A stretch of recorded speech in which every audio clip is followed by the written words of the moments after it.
And good morning to you. Riot House is closed this weekend, tonight, tomorrow, and Sunday, as well as Dierks Bentley's Whiskey Row and El Jefe. So Riot Hospitality Group is the management team which owns those bars. I have the spokesperson with me, Lissa Druss. And Lissa, tell me, when your team saw Governor Ducey speak yesterday, what was the reaction?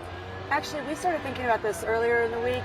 We have the three most popular places in Old Town, and we started thinking, well, if we can do our part to try and reduce the amount of people in Old Town and shut down for the weekend, and then we heard Governor Ducey, it was a no-brainer. It was the right thing to do. Tell me about this misdemeanor charge.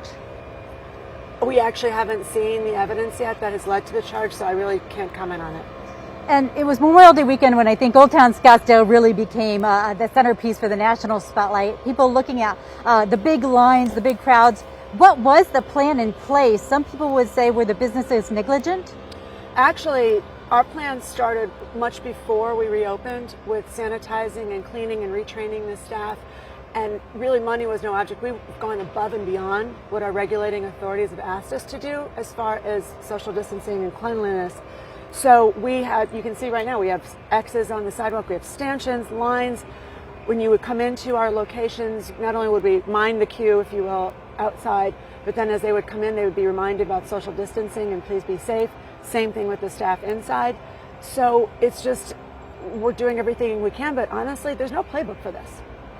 We see the restaurants that are limiting capacity, spacing out. We know food is served at these three establishments as well. So how are you handling the people commingling, the dance floors, people staying at their tables? Well, number one, we severely reduced our capacity. To limit that, we would encourage, we would go up to people and remind people, humans make mistakes. And if someone doesn't heed to the call of safety, we would try and remind them again. But again, there's no playbook for this, and we're trying to do everything that we can. And so by shutting down three of the most busiest locations in Old Town for the weekend was the best thing to do for our staff and for our customers. What do you say to that term, bad actor? You know what?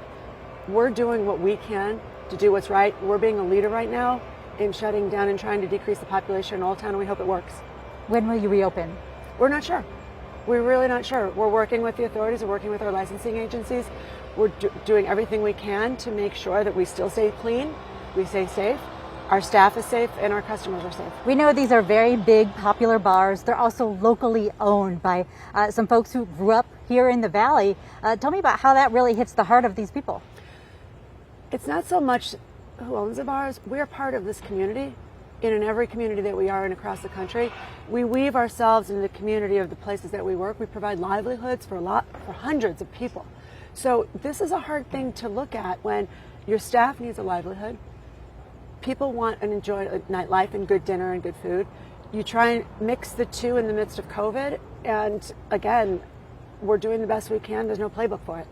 Thank you, Lissa. Thank you for joining us. Thank you. Again, Dierks Bentley's Whiskey Row, El Jefe, and Riot House, they will all be closed tonight, tomorrow, and Sunday, and then pending when they will reopen. Back to you. It obviously is a great idea to shut it down, but I don't understand in the first place how a bar with dancing and a pandemic would even mix in the first place. Jamie, yeah, well, certainly not the way that it was described when we talked about reopening, right? We talked about reopening restaurants with social distancing inside. So the formula for the beginning was problematic, but it's great to lead now by taking some responsibility, and maybe other businesses will follow suit and get serious about it. Let's hope so. Jamie, thank you for that interview. Thank you, Jamie.